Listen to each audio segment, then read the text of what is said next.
I'm Aryan Chugh with the LTV Community Intern Project, and I'm here with Suffolk County Legislator Bridget Fleming of the 2nd Legislative District. Ms. Fleming, thank you for being here. Oh, thank you, Aryan. It's great to see you again. Can you tell us a little bit about what you do for our county? Sure. I have been a member of the Suffolk County Legislature since 2016, so almost 6 years now. And basically, the county is organized in a way you have the county executive who runs the administrative part, all the departments, and then the county legislature oversees the budget, oversees the departments, and it's made up of 18 separate legislators who represent 18 different districts that make up Suffolk County. So it's a very big county, 1.5 million people. We have a budget of about $3.6 billion. And the legislators oversee the government in general, and then we also do constituent services, because we're each individual legislators. We have a chance to really connect with the community and try to meet the needs and concerns of folks in our specific districts. I represent the South Fork.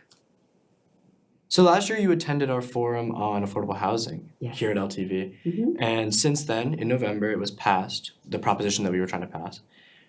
Can you tell us a little bit more about that proposition, what it means for it to have been passed, and what that means for local families such as I who live in East Hampton? Sure. It's a huge accomplishment for the possibility of opening up affordable housing, increasing affordable housing stock, and making it an opportunity for real people like yourself, like myself, in the community. So it is a proposition that was, this is the second time that it was tried. It was sponsored by Assemblyman Fred Thiel, who's a fantastic champion for our communities, Sag Harbor born and bred, and very much responsive to the needs of our communities.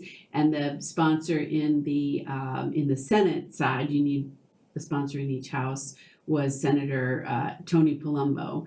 It was Ken LaValle prior to this when it was first formulated, but he's retired, and now Senator Palumbo carried it in the Senate. So they brought it to the legislature, and then because it involves an increase in taxes, certain taxes, and I'll talk about that in a sec, it had to go to a referendum to the public. So in November, it was on the ballot, it was on the back of the ballot, and the public was asked, in part because of the work that you did in making sure that folks knew about it.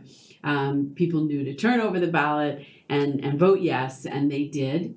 So it is a 0.5% tax on property transfers, real estate property transfers of more than $2 million. It actually passed in 4 East End towns: Southold, East Hampton, Southampton, and Shelter Island. So what it will allow the towns in those 4 towns to do, the town governments, is to use those funds, and they're considerable funds. It's part of what's called the Community Preservation Fund, which is a 2% transfer tax on those property transfers, the purchase of real estate. The CPF is now 2%. It has been the underpinning of our open space program for decades. It passed in 1998. And so the towns have the ability to use those funds right now to purchase open space, to purchase development rights, to protect our farms and our open space and natural lands. Then sometime recently, a part was added to it to allow those funds to be used for water quality projects. So each of the towns are able to use a percentage of the CPF to support projects that are going to protect the water quality. Now the third step has been this referendum that just passed to allow this additional 0.5% to be used to support affordable housing efforts in the 4 towns where it passed. And what they need to do is set a plan. It's a really careful planning process has already been undertaken, but to set a plan to make sure that these funds are really well used to try to grow the affordable housing stock and to make homes in reach of ordinary people on the East End. A common concern that I experienced when I was interviewing participants for the affordable housing proposition is the NIMBY, or the not in my backyard crowd. How do you think that the community and we should navigate counteracting that sentiment that affordable housing is not something that I want to see? Right. I think that the most critical piece is to really recognize what's at stake and to communicate that well, because we're not talking about housing for folks who are in poverty. We're talking about housing for ordinary individuals and families on the East End. So your teachers, your farmers, your fire and emergency services volunteers, grocery store workers, the folks that work in our construction industry. All these folks need a place to stay. Traffic is brutal if you have to buy a home further west because you can't afford what's here. And so all of these things need to be tackled in kind of a cohesive way. You need community buy-in. And the way that was done very successfully here was through the grassroots, ordinary people organizing, calling their friends and neighbors, putting things in the newspaper, talking about it like you did here at LTV. And it really helped people understand what is at stake. And, we've already seen some success. The key, I think, Aryan, is that it's such a critical moment in time. It's such a crisis. We're talking about the people who run our world. We're talking about the people who make life and our economy function. We're talking about you and me. And without folks being able to be housed here, we really will, it's not a sustainable future. So I think people are getting that. And so this not in my backyard is slowly shifting to yes in my backyard, YIMBY, the YIMBY movement. And we see that reflected in the fact that we were able to pass the resolution and the referendum. You mentioned just now that there are people who have to live further west and commute each day. Last year, I completed a research study focusing on teachers, but it served sort of as a case study for the whole working class. And I found that a large percentage of the teachers on the East End and in East Hampton alone commute over an hour each way to work each day. And that really lowers their job satisfaction and increases the risk of these teachers leaving and our district struggling to find quality teachers to fill our schools with. How do you think that we can address specifically the educational community, since these teachers are so integral to our community and our students? Yeah, and I think the housing is a big piece of it, to be able to provide those teachers a place to live that doesn't require the commute. I think is the way to make sure a number of things. One, you want to have an education system that is built around folks who connect with their students, who are part of the community, and that's critically important. But secondly, you want to make sure that you create a community around the school that is organized in a way that supports the school. And so the folks who are, for instance, voting on the school budget should be the people who are involved in the school itself. And you want teachers to be, I think you mentioned to me at the LTV event here before the referendum passed, you want teachers to be able to be here in the evenings. You want to see them at the YMCA, working out with us, or on the softball field or in the restaurants. It's a way to make sure that there's that nice connection between the community and what's happening within the school, so that we're growing our students and our kids to be part of a real, community that feels like a community. So I think that's, from the housing standpoint, that's the best way to support our teachers. And there are other things that have to be addressed as well. Pay for teachers supplies. Ensuring that teachers don't have to buy supplies out of their own limited funds.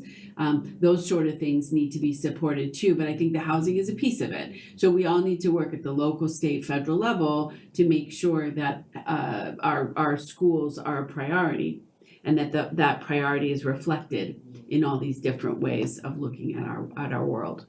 That's a really great point. A frequent concern that teachers who I interviewed expressed was that living in affordable housing, as it's typically built and thought about, is not conducive with starting a family and living beyond a single person home.